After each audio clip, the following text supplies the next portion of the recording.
5, 4, 3, 2, 1. Hey, how's it going, YouTube friends? You're watching The Never Show. Yes, the only show with lemon-scented limes, lest I forget, and the only show with a supernatural, super awesome third eye. I mean, why ask why? And why wouldn't you want a third eye? So I've decided it's time for a mini review. Why? Don't ask.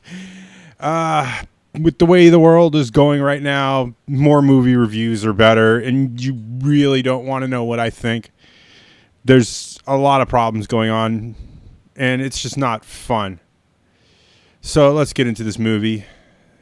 And today's movie is Monster Family. Why are we watching monster movies in February, you ask? Well, some of my special friends sent me over a reviewer's copy of this. I'd like to thank my friends in the movie industry for hooking me up as always. You know, they do take care of me. It's not without their help that I couldn't keep going. It's a PG movie. It's an hour and 33 minutes. It's not super long, but it's not super... It doesn't get super boring either. You know, I did ADD a little bit towards the end. I'm not going to lie. For an animation comedy for a family, it's not bad.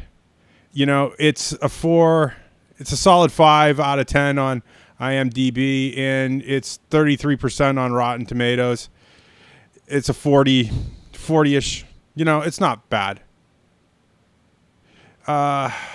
Director was Holger Tappe. I do not know this man. Writer was David Sheffer, Catherine Junk. And that is her real name. It's Junk.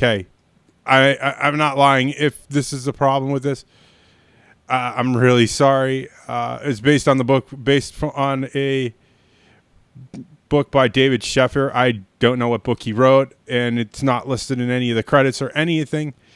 There's a ton of additional writing credits. Emma Watson as Emma, Jason Isaacs as Dracula. For someone who didn't expect for, you know, a character to play Dracula, he has a really good voice. Nick Frost as Frank.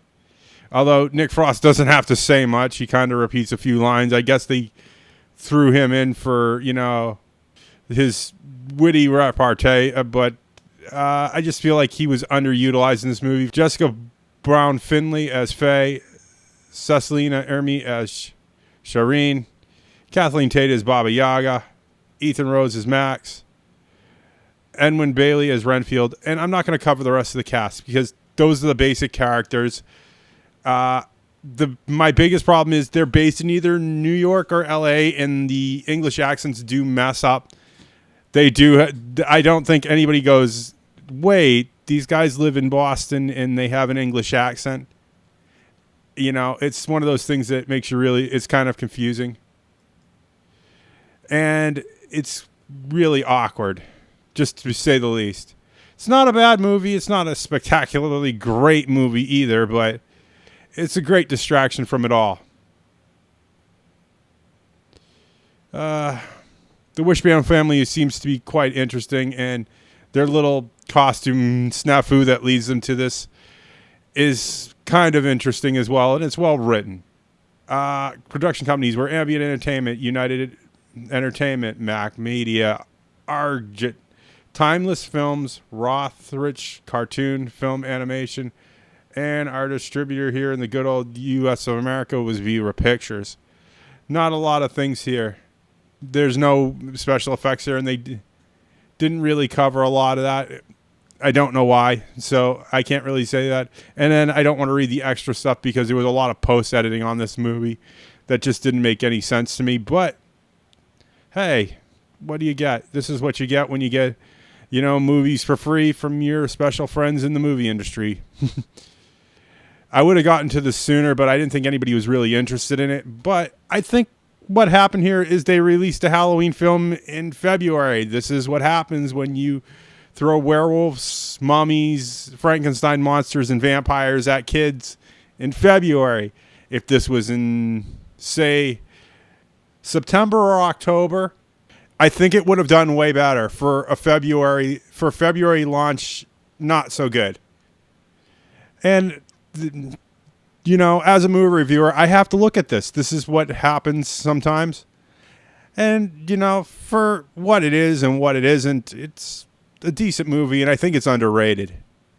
TV watch, most definitely see me watching this in October because I think it's funny.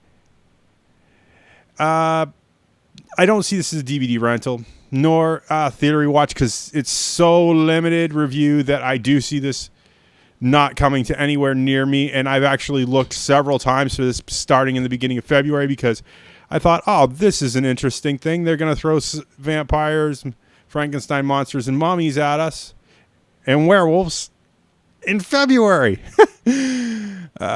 So, yeah.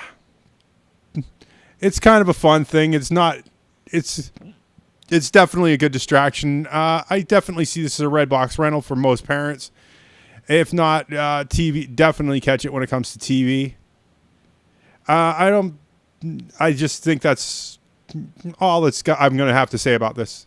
It's in color. It's 4K. What more could you want? It's animated, and it's not super boring. So if you like what you see in here, please click that like button down below. It means so much to me. YouTube algorithm right now doesn't matter, but getting likes gives me a big swelled kitty head.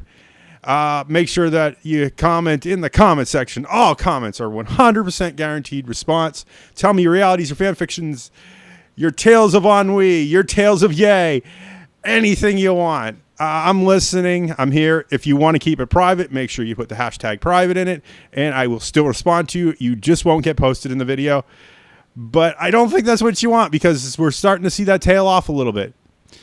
And I've got to ask. For small YouTubers like me, basically Patreon is what's keeping us afloat at this time. This is YouTube in 2018, folks. You don't realize how little I have to do so much, and your sponsorship is what we need. If you want to see more of this nonsense, make sure you hit that subscribe button and that little bell icon. Ding. And I will see you all in the next mini movie review. Bye!